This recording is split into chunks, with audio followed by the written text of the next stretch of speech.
বন্ধুরা, দেশদ্রোহী আবারও আর একটা বেরোলো। তিনটে ছিল, ঠিক আছে, আবারও আর একটা বেরোলো, সেটা হলো ফোকলা। কালকের জন্য ওয়েট করো, আসছে আমার সকালবেলায় ভিডিও, ঠিক আছে। এই দেশদ্রোহীগুলোকে কি করে দেশ থেকে তাড়াতে হয় আর তার কাটা পার করতে হয় পেছনে লাথি মেরে, ঠিক আছে, সেটা আমার ভালো মতো জানা আছে।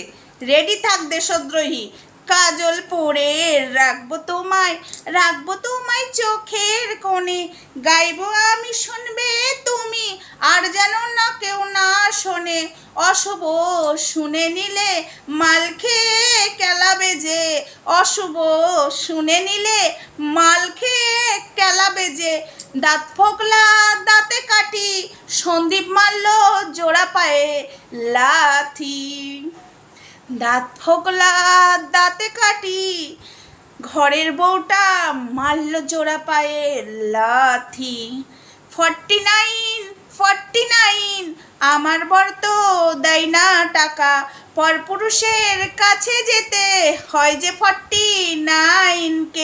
49 রিচার্জ করার জন্য পরপুরুষের সামনে হোয়াটসঅ্যাপে যে নোংরামোটা করতে হয় 49K।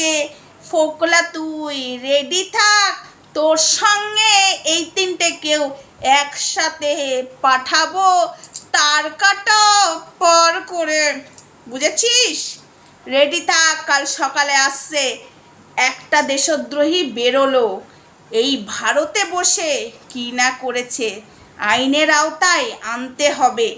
রেডি থাক দেশদ্রোহীগুলো, এমন দেব কাল সকালের টিফিন বদ হজম হয়ে যাবে। চলো বন্ধুরা, টাটা, গুড নাইট।